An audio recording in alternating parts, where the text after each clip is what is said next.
नमस्कार फ्रेंड, एक बार फिर स्वागत है आपका। बैंकर्स एनपीए का कंसेप्ट जानते हैं। 90 डेज तक अगर इंस्टॉलमेंट या इंटरेस्ट पे नहीं हुआ तो एनपीए हो जाता है। ठीक उसी तरह से हमारा बाइपार्टाइट सेटलमेंट 90 डेज तक अगर आपको एरियर नहीं मिला तो एनपीए हो गया, डिरेल हो गया। और इस संबंध में ऑफिसर्स यूनियन के 4 जो मेन यूनियन घटक हैं, आईबॉक, एआईबीओए, इनबॉक और एनओबीओ, इन्होंने कहा है कि हमारा टॉक फेल हो गया है और हमारे टॉक्स फेल हो जाने की वजह से हम एक्स्ट्रा कोऑपरेशन नहीं करेंगे, withdrawal of the extra cooperation. शाम को 6 बजे के बाद नहीं बैठेंगे, हॉलीडे में नहीं जाएंगे, एसएमएस का जवाब नहीं देंगे व्हाट्सएप पे, जो कुछ भी। लेकिन इससे कोई प्रॉब्लम नहीं सॉल्व होने वाली है।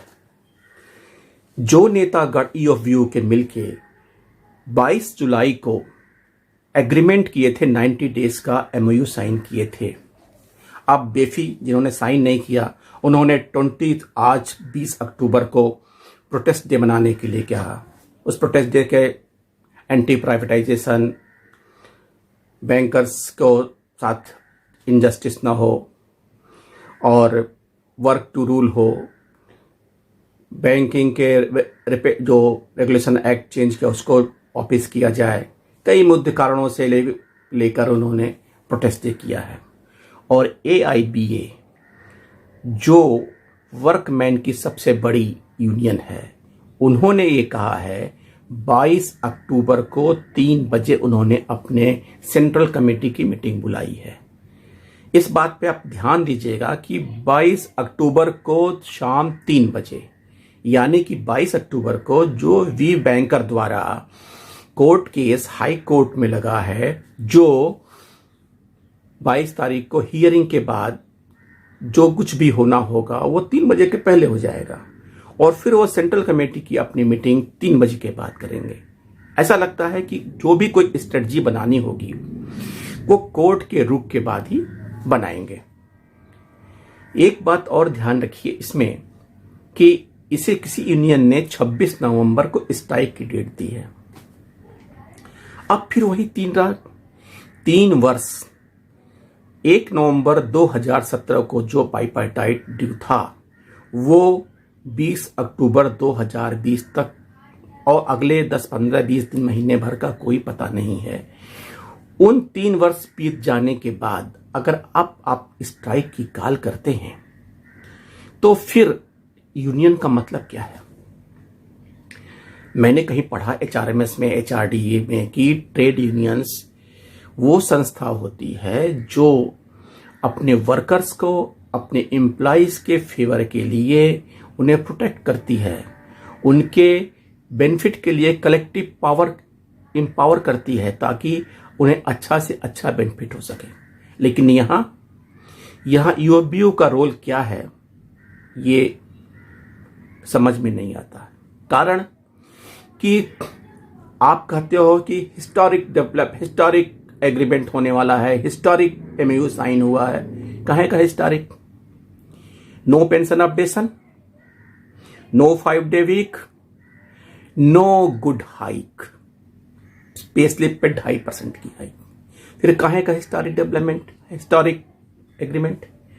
चलिए वो भी नहीं हुआ।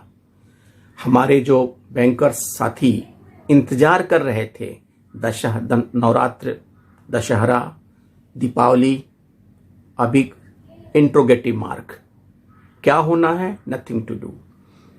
यूनियन कहती है प्रोटेस्ट डे, स्ट्राइक कराइए और आप कोऑपरेट ना करिए। ये सब बातें ठीक है, लेकिन अल्टीमेट क्या हुआ क्या कि 15 तारीख और 16 तारीख को मीटिंग राइट डायरेक्शन में चल रहा था।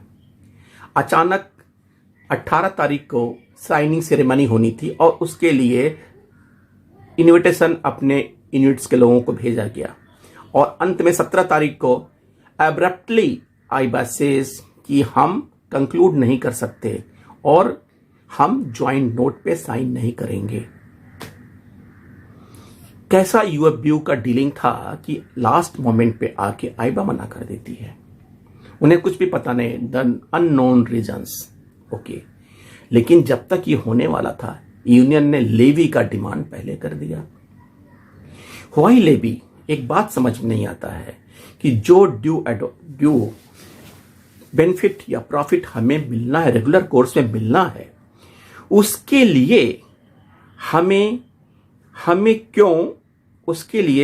हमें क्यों लेवी देना पड़ेगा? Levy an amount of tax imposed by certain government or organization to certain from their people, आप कह सकते हैं एम्प्लाई। लेकिन क्यों लेवी? एक जगह मैं पढ़ रहा था कि 10th बाईपार्टाइट में लगभग 473 करोड़ के लेवी कलेक्ट हुए थे। 473 करोड़ के रुपीस के लेवी कलेक्ट हुए थे। एक बात नहीं समझ में आता, जब हम रेगुलर सब्सक्रिप्शन दे रहे हैं, जो यूनियन रेगुलर सब्सक्रिप्शन पा रही है वो भी करोड़ों में होता है, फिर उसके बाद उसे कौन सी ऐसी काम है जिसके लिए लेवी का डिमांड करती है? 3 साल इंतजार के बाद हमें अभी तो कुछ नहीं मिला, हमारे उस ड्यूज पे कोई इंटरेस्ट नहीं मिलना है, लेकिन हमें लेवी देना है। क्यों? ये बात कुछ गले से उतरती नहीं है। फ्रेंड्स, 2 बातें, आप यूनियन का झंडे तले हो, आप उनकी बातें, वही बातें मानिए जो जेन्युइन हो, अदरवाइज बाइकआउट देम। आपके किस काम के लिए? They are not protecting your interest, they are only involved in their vested interest. Number 2, why levy? अपनी गाड़ी कमाई का कोई भी हिस्सा आप क्यों किसी को केवल इंजॉयमेंट के लिए देंगे, केवल उनके लुटाने के लिए देंगे? क्यों? ये 2 बातें। तीसरी बात आती है, एक संस्था आजकल काम कर रही है, we bankers. I am not promoting any organization and neither I am demoting any organization. बस उसकी बात इसलिए करना चाहता हूं कि जब हाई कोर्ट में केस लगा बी बैंकर्स के बारे में, तो मैंने थोड़ा सा उसके बारे में स्टडी किया, उनकी बातें मैंने पढ़ी। उन्होंने कहा, irrespective of the clerical and the officers, the bankers and either serving bankers और रिटायर्ड बैंकर्स, सारे लोगों को लेके एक साथ चलने की बात। और दूसरी बात कि दे आर अफेक्टेड, उनका कहना है कि द पिटेबल कंडीशन जो बैंकर्स की है, दयनीय स्थिति जो बैंकर्स की है, उसको एट पार करने के लिए विद द सेंट्रल गवर्नमेंट और विद द समकक्ष जो पब्लिक सेक्टर हैं उनके बराबर लाने की हम बात करते हैं। और इसलिए वी बैंकर्स से लगभग 25-30 हजार लोग जुड़ चुके हैं। वो केवल इसलिए काम, उनका कोई रिजल्टमेंट हमारे प्रेजेंट यूनियन से नहीं है, कोई राइवलरी नहीं है, बट दे वांट कि जो भी कंडीशन हमारा पिटेबल कंडीशन बैंकर्स का है, ये must be at par with the central government and other identical PSU. इसमें कोई बुराई नहीं है। अगर कोई संस्था हमारे हितों की रक्षा करने के लिए आगे आती है विदाउट बार्गेनिंग, तो हमें उसे जुड़ने में कोई दिक्कत नहीं होनी चाहिए। हाँ, लेकिन जरूर यह ध्यान रखना चाहिए कि हम उन्हें इतना एम्पावर ना कर दें कि कल वो हमारे लिए भी घातक हो जाए। फ्रेंड्स, 3 मुख्य बातें, boycott unions and only focus the genuine and reasonable things of the union, no levy at any cost.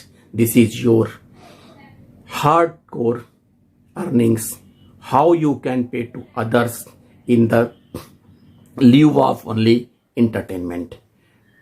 तीसरी बात, if you think if somebody will going to help you, then you join the B bankers. 22 तारीख को court case में क्या होता है, आपके favour में क्या होता है और हम आगे क्या करना चाहिए, क्या रणनीति होनी चाहिए। और तीसरी बात, स्ट्राइक मत करिएगा। स्ट्राइक करेंगे आपकी सैलरी कटे। स्ट्राइक इस बात पे होनी चाहिए कि आपको कोई सैलरी ना कटे। सपोर्ट जरूर करिए, लेकिन किसी कास्ट के कीमत पे नहीं। फ्रेंड्स, हाई कोर्ट में आने वर्डिक्ट आने के बाद मैं एक नए वीडियो के साथ, नए डेवलपमेंट्स के साथ आपके सामने जरूर आऊँगा। तब तक के लिए फ्रेंड्स, थैंक्स। आपका कमेंट आता है, हमें बहुत अच्छा लगता है। I am trying my best to reply each and every comment. आपका comment inspire me to make a good video for your knowledge and for updation. Thank you friends.